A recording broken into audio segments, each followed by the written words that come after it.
Welcome to the Inside Scoop Live podcast, where indie authors get personal about their books, their writing, and their passions. I'm your host, Sherry Hoyt. Join me for some lively conversations with debut indie authors and seasoned veterans alike. It's a great place to find your next amazing read or even get inspired. So sit back and enjoy the show and let me know what you think. Hi everyone, Bob Gebelein is back to talk about his latest book, Happiness and Survival. It's a discussion of the vital role of psychotherapy in both personal happiness and the survival of our species.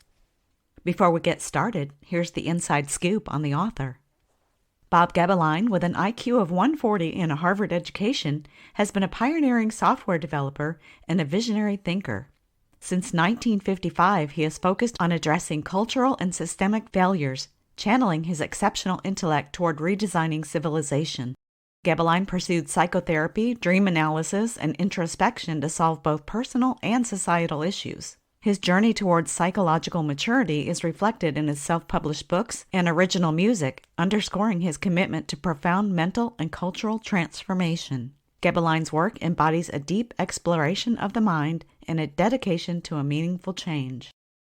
Well, hi, Bob. Welcome back to Inside Scoop Live. Hi, Sherry. It's good to talk to you. Yeah, it's been a couple years. I'm glad to have you back. Why don't you tell us about your latest book, Happiness and Survival? What's it all about and what inspired you to write it?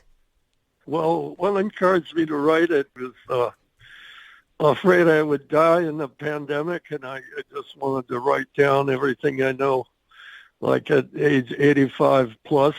And what's it all about? Well, see, the problem is, I said somewhere that I'm rewriting Western civilization. I'm not really rewriting Western civilization, but the people that dominate Western civilization don't have their facts right. And I think the most critical of this is that the psychological defenses of an entire culture have rejected Freud and Jung and the whole idea of psychotherapy as like depth psychology, that you learn lessons wrong in your childhood, you have to relearn them right in your adulthood. And the whole psychological defenses I need to define. Psychological defenses are arguments which are not quite accurate and not quite valid, but are accurate and valid enough to be believed by somebody who really wants to believe them. And of course, the people who have these defenses don't realize they have defenses at all. But to people who don't have these defenses, it's obvious that these are invalid arguments. People don't realize they have defenses. People don't realize they have psychological problems. we all think, well, I see we all now, I always think I'm perfect at all points in time. If I find a flaw in myself, that was 1 second ago that I had that flaw in myself. That's not now. I'm perfect right now. And I'm, assuming that other people think that same way. So anyway, that's why I suggest, first of all, to understand what I'm talking about in this book. It's really necessary for a person to have been through psychotherapy, because most of my discoveries are based on psychotherapy and where it can lead, which is beyond normal, into a realm that the culture doesn't know about, which I'll talk about later. So anyway, I suggest that everybody needs to go to a psychiatrist or a psychotherapist. That's just to find out whether you need psychotherapy. And I think some of the people that will protest that the most actually need psychotherapy, the people who don't need psychotherapy. And I've met a couple and suggested that to them, and they're fine with that. They just as soon go to a therapist because they know they're okay. So that's where I start. And I'm saying that this needs to be part of the recognized education of the culture is for people to be tested psychologically periodically as children, and to involve psychotherapy as part of the educational process. So much of this book, or if not all of it, is based on your experience with psychotherapy and kind of analyzing your dreams, which you mentioned was a different experience than others. How was it different, and how did it help you to grow as a person? Well, first of all, not everybody succeeds at psychotherapy because I think most people don't understand what the rules are. And we were all brought up in an authoritarian system where we had experts telling us answers and so forth.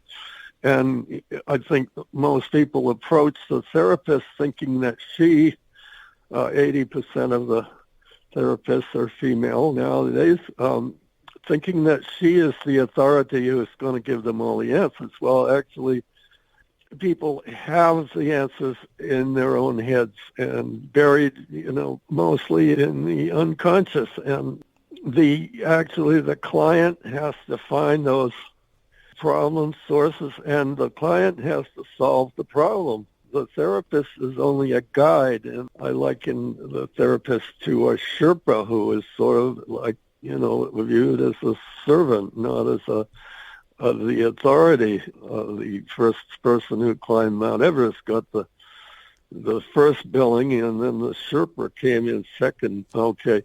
So anyway, the therapist is a guide, and my therapist keyed on my defenses. When I argued too long or argued too strenuously, he said, what's this problem area? And so they can sort of guide you, but you have to find the problem and you have to solve the problem, and I don't think people really understand that. So anyway, I was one of the few people who have reached what we call therapeutic change, I think has been recognized, and like 1/6 of people who go to therapists go through therapeutic change, really succeed at it.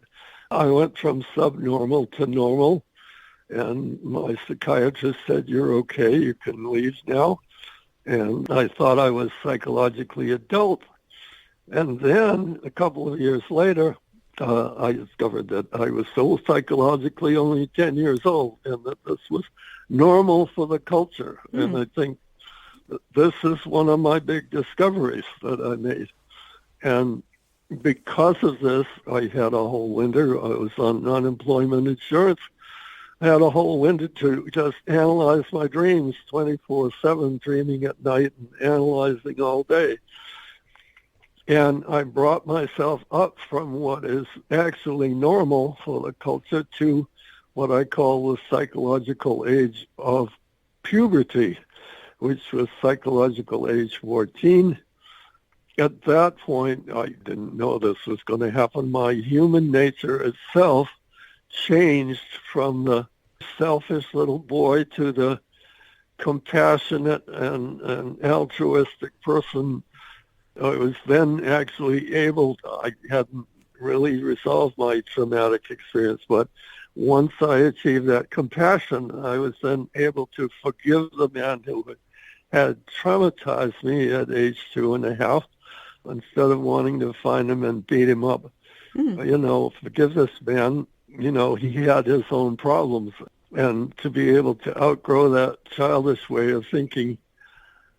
And I think, maybe 5% of the people in our culture in the United States have achieved that naturally or through therapy. I think this is a goal for everybody to achieve for world peace. This is where I actually a selfish, childish person to a person with compassion for all humanity. So now, do you have methods in your book where the reader can kind of go through steps, or is it more like outlining your experiences and they can glean what they need that way? I'm not one of those people who sets themselves up as an authority. I call this a self-help book because I'm talking about how I helped myself and how you can help yourself. And you can help yourself by going to a psychotherapist. And the psychotherapist may not even tell you the methods. This is one of the defenses, actually. You get into an intellectual argument with the therapist on methods, and that's avoiding the actual treatment of your own self, of your own being. So my only method, well, first of all, is to go to a therapist to learn these disciplines of how to get around your own defenses, to learn what your own defenses are and how powerful. I mean, I was amazed when I realized what my defenses were and how I wanted to keep being a little boy and be dependent on somebody. Fortunately, I had an instant talent as a computer programmer. I never had to worry about being dependent on anybody financially. Yeah, the methods, I would say, are in the hands of the step one, in the hands of the therapist until you learn the disciplines that you have to know in order to solve your problem and uncover areas of the unconscious that you really were working against you until you've uncovered them and say, aha, this area of the subconscious is now in my control. So once you have those disciplines of therapy, then, now here's the important thing, therapy is limited by the philosophy of the therapist. For example, my therapist did not believe in the spiritual. He said religion is a crutch for weak minds. And so religion and spiritual were the same thing in 1959 until the hippies came along and really discovered the spiritual. Yes, the spiritual is a real thing that's independent. Religion is just an attempt to deal with the spiritual, but the spiritual is a real thing that exists. And the main thing that my dreams taught me was the spiritual, because I'd been limited. I mean, my psychiatrist obviously didn't believe in the spiritual, so I just avoided, okay, let's deal with whatever we can deal with. But my dreams immediately picked up and went right into the spiritual with me. I mean, gradually in little steps that I could understand, and taught me. I mean, I literally saw the light in my dreams. I mean, yes, this light is love, and it's the most powerful force in the universe.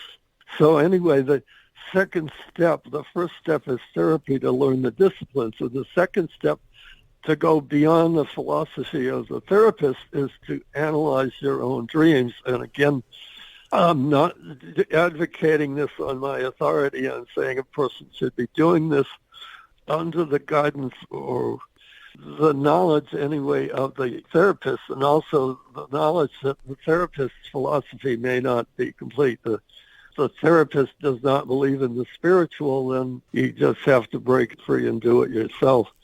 Let me ask you, so as far as the spiritual, some people call it spirituality, some people call it energy, and the energy that is love and all that can be proven by science, correct? Or has been? Yes. I'm here in Durham, North Carolina. This was the home of J.B. Rhine, who experimented with ESP, extrasensory perception, in the 1930s, 40s, 50s, and until he died. And I came down here about 15 years ago to work as a volunteer for the Rhine Research Center, which doesn't do all that much experimenting nowadays. The IONS Institute of Noetic Sciences on the West Coast does some interesting research. The Rhine has done some interesting research on energy studies. But anyway, in the literature, one of my first jobs was cataloging books in the library, getting them on the computer. And so with that job, of course, I was reading a lot of the books that I was cataloging. And yes, I mean, there have been experiments. I mean, I recite a whole list of names. The British Society for Psychic Research, which was founded around 1882. Mary Baker Eddy with her testimonials of people. My father in particular, was given a week to live when he was 4 years old. The family turned to Christian Science, and that's why I exist today. My father lived to be 93. Christian Science was it's many, many testimonials, the same as my father's. And then along came Edgar Casey, who gave medical readings and life readings. This was poo-pooed. All of this stuff has been poo-pooed by an academic establishment who grabbed hold of Darwin's theory sometime in the 1880s and said, we don't need a creator to explain how life came. It came by, random combinations of chemicals. Dumping the spiritual in favor of Darwin was really immature and far-fetched. Yes, there was evolution, but not without intelligent design all along the way. So anyway, there has been proof all along. Carl Jung immediately saw the spiritual in his patients' dreams, the same as I did. Mm-hmm. And for a friend of mine who was a scholar said, well, Freud was the person who called Jung a mystic. I mean, of course, Freud didn't believe in the spiritual. It was necessary that he not believe in the spiritual to be accepted by the academic establishment of his day. But then Jung came along and innocently discovered the spiritual, and Freud was the one who called him a mystic. I mean, a mystic being not a scientist, like the opposite of a scientist. Right. And a scientist believes in, the physical senses and logic, and a mystic throws all of that away and goes into some kind of trance, which I don't even understand. Anyway, coming up, this Rudolf Steiner, whose books I do not understand, because all of a sudden he says, I did this. I want to say, wait a minute, human beings can't do that. And he never explains quite how he did it, but anyway, he's Richard Kinninger, who I've followed a great deal. He's taught me a great deal. His prophecies of doomsday were not correct, but then this is where he claimed to have gotten his knowledge from the brotherhoods, who are secret societies of highly developed people. And the brotherhoods, the first thing they teach you is not to believe on their authority, but to test whatever they're saying. So anyway, Richard Kinninger's books are a combination like this doomsday, which did not happen in the year 2000, and people can toss it aside and say, well, therefore none of this is any good.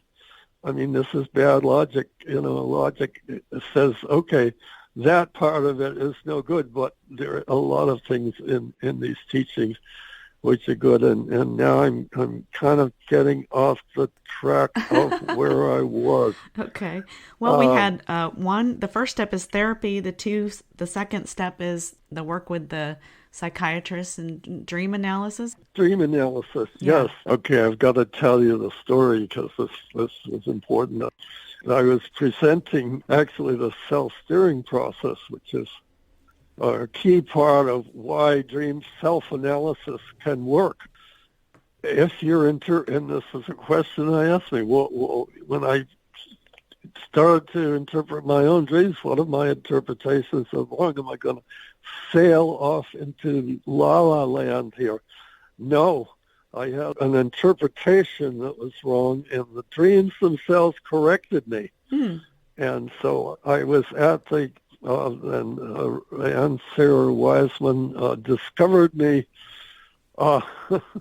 She found my book somewhere, my first book, Re-Educating Myself, and asked me, if I would join the Association for the Study of Dreams and present a paper, which I did on the self-steering process. And at that conference, I discovered that a lot of the dream workers there already had discovered the self-steering process in their own dreams. Again, this is totally, totally beyond anything that's taught at Harvard, Yale, Princeton, Stanford, any of our universities. None of them are aware of the self-steering process, which was another of my independent discoveries. Other people also discovered it independently. Carl Jung actually mentioned it in an obscure paper in 1931. No, none of us knew that until a researcher discovered that in 2004. So anyway, Oh, wow. I've got to tell you my story about dreams. I was at this 1991 conference, and a man sat down with me at lunch, a man in a Hawaiian shirt, and asked me, have you ever considered that dreams might come from God? And I thought about that. Well, it turns out he was a Catholic priest. If he'd been in uniform, I would have sort of dismissed the question as part of his, philosophy and all that. But because he was just an innocent-looking man in a Hawaiian shirt, I thought about it. I thought, well, dreams come from the unconscious. The unconscious means we're not conscious. We don't know where dreams come from. And the answer is yes, the dreams, not that they do come, but they could come from God, because we don't know where dreams come from. And that winter of dream analysis was the greatest wisdom I've ever experienced. Of course, it was geared just specifically for me.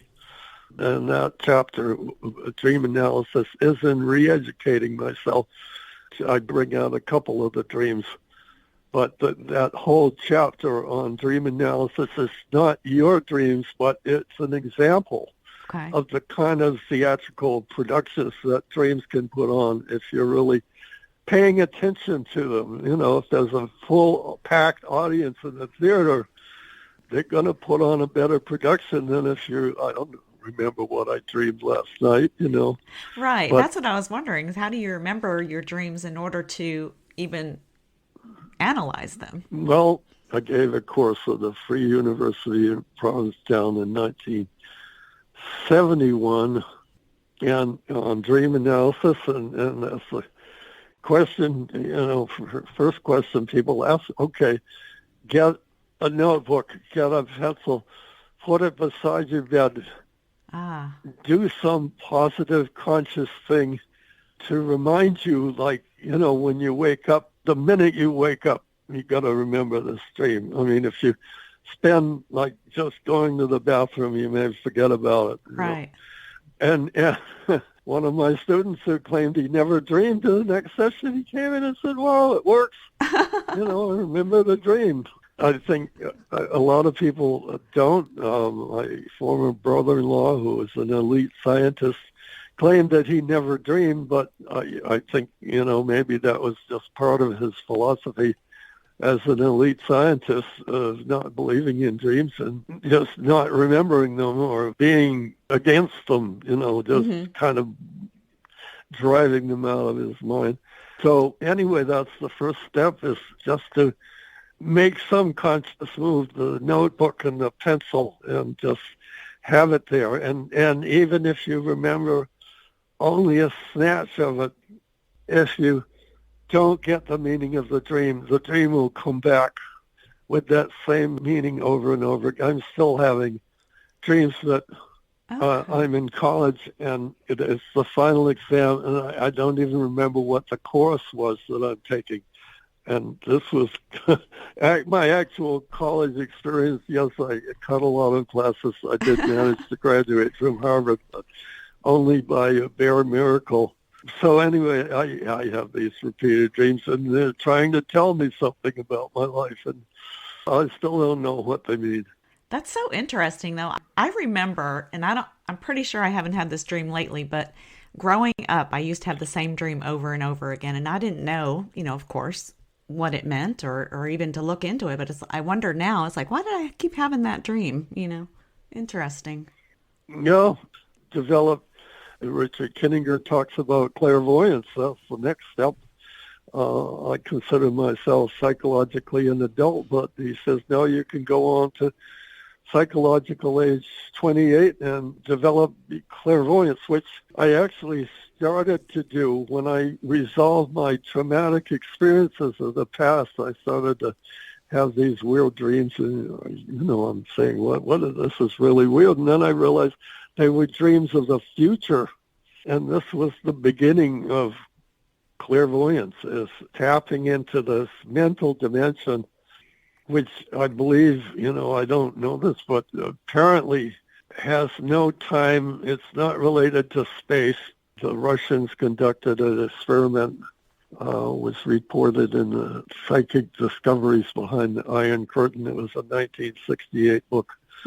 Said the Russians conducted an experiment where they had the mother rabbit and they put her babies on a submarine and it took them 10,000 miles away and killed them one at a time. And I mean, this is cruel, of course, but at each exact moment when they killed one of her babies, the mother's, of course, biological signs went way, way up, Wow. pulse rate or whatever.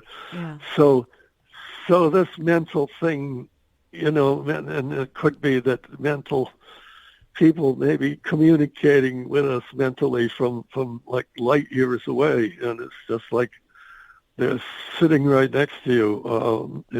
There is this mental dimension. This, again, is my theory of observing how mental things work. There's this like dogma, mantra these days. The mind is nothing but the physical brain. Well, okay, that has been disproved by the reincarnation research. It's been done up the road from me at the University of Virginia, started by Ian Stevenson, who wrote a book called 20 Cases Suggestive of Reincarnation. Mm-hmm. He has since died, and that research has been taken over by the Division of Perceptual Studies at the University of Virginia. They have uncovered 2,500 cases of reincarnation, mostly from people in India where people believe in reincarnation, but some even in the United States where people don't believe in reincarnation. A young child, ages 3 to 6, talks about being somebody else in a past life. Now, in India, this is not considered good luck. It's not considered good luck, yes. They do believe in reincarnation, but it's not considered to be good luck or good fortune to remember your past incarnation. That's sort of a no-no. But these children remember, and they insist, and they give you the name, and they give you the city, and the parents take the child to that city and find out that there was a person by that name, and they meet the family, and the child immediately shows the correct emotions with, his former wife or the person who murdered him. Oh, wow. And it's very convincing. A lot of this I just discovered, they don't mention this right up front, but most of this is hearsay. The scientific researcher is not usually on the scene. The scientific researcher hears the story somewhere and visits the family, and they testify this, which may have happened several years ago. But there are enough cases here, and the question is, well, could they be fraudulent? Could they be asking for, trying to become famous or maybe even get money out of this? And they have a whole procedure just to make sure that this is honest and, maybe do a little cross-examination, a little trickery. So anyway, I learned about reincarnation my first day of Sunday school. See, my own conviction at age 4 was that I had always existed, and also I knew that I was just a little boy, and I was only 4 years old, but still I was convinced, or I had this conviction that I existed before that. So anyway, the first day of Sunday school, the teacher was, of course, explaining the life hereafter, and I raised my hand and I said, where was I before? Well, the teacher's explanation, I accepted it and nodded very politely, but it wasn't convincing to me, and I came home and asked my grandmother. Now, my grandmother Gebelein she was an ordinary grandmother, baked the pies, baked the bread, raised 7 children. My grandmother Caesar was many things. She was a philosopher. She was an artist. I have 2 of her paintings here. She graduated from law school. I don't think she ever practiced. She was a member of the Theosophical Society. But anyway, she was very much into the spiritual. You might call her a hippie 3 generations before her time. Anyway, I came home. My grandmother asked me, well, how was Sunday school? And I said, well, where was I before? And she explained to me, well, now the Hindus believe that you're reincarnated and you live several lives. That made much more sense to me than the Christian explanation. Mm-hmm. That explained why I felt that I had always existed. And she was also careful to explain this is a Hindu belief, not a Christian belief. And if you want to believe it, keep it to yourself. Oh. We're in a Christian society here and just kind of keep it secret. Yeah. So anyway, I sort of believed in reincarnation. Then Edgar Cayce came along with his life readings, which Edgar Cayce was convincing, and he had done 2,500 life readings and never denied that reincarnation was a fact, although he may have gotten some of them wrong. He never denied reincarnation, even though it was against his Christian faith. So that was strong evidence in favor of reincarnation. But now this reincarnation research makes it more scientific. I mean, they're actually, like I say, it's mostly hearsay, but, they're protecting themselves against fraud. They're, being highly suspicious of, anybody who might want to do this fraudulently. And it's very convincing, and the scientific establishment has no argument. I mean, anyway, reincarnation proves that, yes, the mind does exist independently of the physical brain. The mind, this memory, anyway, of this previous person does exist. Reincarnation, and I mentioned that right up front in the book. It's one of the first things I mentioned is that the reincarnation research is absolute proof that the mind is not just the physical brain. Yeah.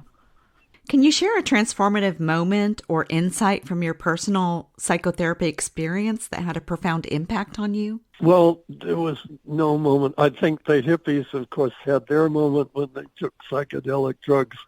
My psychiatrist said, you don't leap up to the next floor in one bound. You take it one step at a time. And this was how the whole procedure worked, one step at a time. I had to learn what my psychological defenses were. I had to get around them. I had to make progress in that respect, which I made a lot of progress with the psychiatrist. And then in the dream analysis, it started off with like combat lessons, and the combat lessons merged into like lessons of spiritual truth. The dreams slowly came from the combat lessons of fighting lions and bears in the wilderness and being killed by them. And then the spiritual of, oh my God, I'm in the dark and I brushed up against the lion in the dark. And I remembered a wonderful lady who came to visit me and had to go past 3 barking huge dogs lunging at their chains to get to my basement apartment. And she just, oh, you poor things, all chained up. And they kind of, went back and lay down again, and okay, so in this dream of where I brushed against this lion in the dark, I said, oh, you poor thing, all alone in the dark. And immediately the sun came out and everything was, all the stuff is leading me to the spiritual light means love. And then, of course, the grand, the huge light, which was, of course, I called it God, but no, I don't want to take all the Christian things of God and put it into that one dream. This is an aspect of what the supreme being is. It's love, and that's all. But there is this supreme being, and there is this supreme power, which is love. But no, I didn't have any peak experience. It was one little step at a time. Okay. How do you envision psychotherapy evolving in the future, and what role do you see it playing in society or hope to see? Okay, in my book, I'm saying it needs to be incorporated. It needs to be recognized as a necessary part of our education. Some people do not need it at all. I know this young woman. I've known her. She's the granddaughter of my partner, and she's just one of these people who's been psychologically mature ever since she was like 10 years old. And there are people in this world who, do not need it at all, but everybody first needs to go to a therapist to find out whether they do need it, because we don't know this. Okay, so that should be incorporated into our official education system. And children who are identified, you're growing at a normal age. First, there should be tests of psychological maturity, which can be devised, which haven't been devised, which can be built on. You take their umpteen, I don't know how many psychological tests there are. I was given one when I took my first job, and asking you a lot of questions about your opinions and beliefs, and the questions in these tests can be ranked as to what psychological age you're expected to answer one way or another. Tests can be devised of psychological maturity, and those tests should be applied in children who need that, should be helped at whatever age it looks like they need it. The first thing, who needs, heads of state, police officers right away. Anybody enforcing the law. We've had all these cases of, racial bullying, and yes, you need to identify those people get them out of your police department. You need to pay, I don't know, New York policemen get paid an enormous amount of money, but they have a really tough job, and they and I'm sure they're better qualified than small town policemen.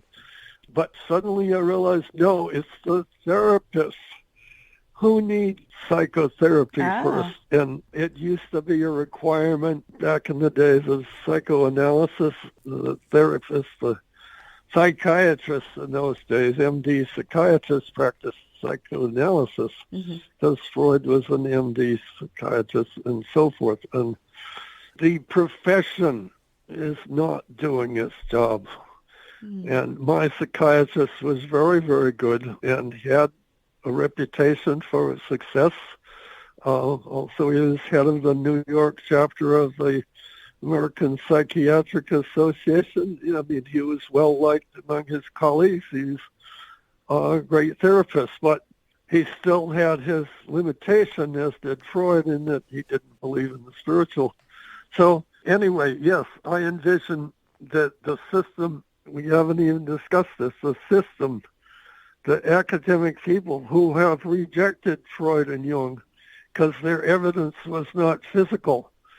And this is another discovery of mine, the mental census. We all normal people, I say normal because there may be people who don't have these senses, but most of us have the ability to perceive our thoughts, our emotions, our memories, and our dreams.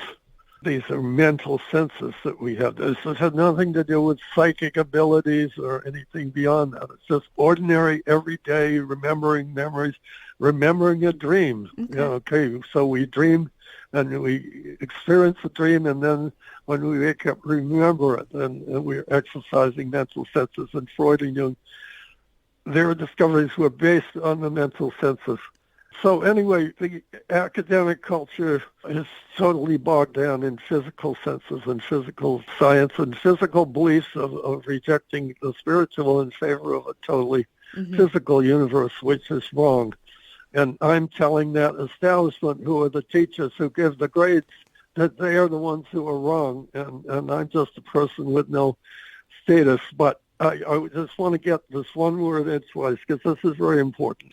I did have an IQ of 140 in 1941. That meant in 1941 that I was 4 standard deviations above the norm. I was an exceptional person. It's been an experience in my life. Now, I have taken that and I have developed that by opening up through psychotherapy and dream analysis. I've opened up parts of my mind which not all people have opened up.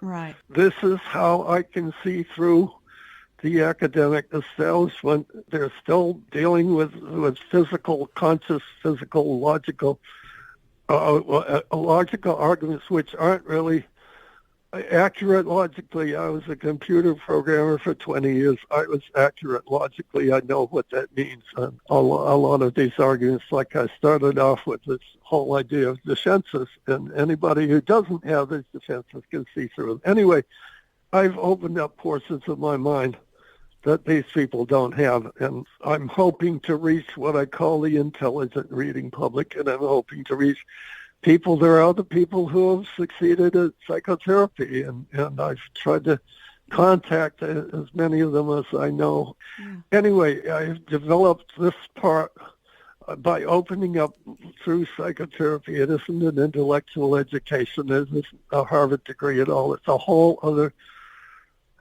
I won't call it dimension, but a whole other aspect of opening up more of my mind, much more than I had in 1941. I opened up a greater percentage of it, and this is what you get. So, but everyone has access to this, and the first step would be psychotherapy. Yes. Okay. Now, this has been your life's work, and you're not done yet. What is your next step? Ideas are still coming, like the idea that therapists should be the first people to go through therapy. I mean, that I didn't say in Happiness and Survival. I have had a lot of ideas. I'm actually thinking, I've got another book. I'm not saying don't buy Happiness and Survival. I'm saying do buy that, because that's what I've intended at least to be the culmination of my life. But no, I have this other book in my mind called A System That Works. I'm 89 years old, and I'm not getting recognition for my work. Life is still good for me. Yeah. I'm not suffering a life of loneliness. I'm dealing right here. I'm publicizing this book. I have two good women in my life who are giving me support. And one of them is Saraswati Ishaya, who is already, her audiobook of Dirty Science is already on Amazon, and she's doing all my other three books now. But anyway, Wonderful. I have one more book I'm actually starting to work on, and I'm not through yet, and my body is not in great shape at 89 and a half, but my mind is still working. Yeah. That's awesome. Well, thank you, Bob, for joining us. It's been good to catch up with you again, and I'm glad to see that you've still got more books in you. At least one more, right? Well, yeah, one more, and then I've actually started on my memoirs. But oh, wonderful! All this other work that's more. I've actually written like 130 pages, handwritten, of my memoirs, and actually the more I work on it, the more stuff I remember. Like most people can't remember anything from age 90, but I'm remembering all these things from my childhood and saying, this is going to be 1,000 pages. I don't know whether I want to bore people with all the my goodness, childhood memories. Yeah. I'm having to cut down the stream of consciousness that's flowing in. So anyway, I have actually two more books on my schedule. Well, thank you. Thank you for coming on the show again and for updating us on what you've been up to. And thank you for this publicity. Thank you for joining me today for my interview with Bob Gebelein, author of Happiness and Survival. You can find Happiness and Survival at most online resources. And be sure and check out our other interviews at InsideScoopLive.com.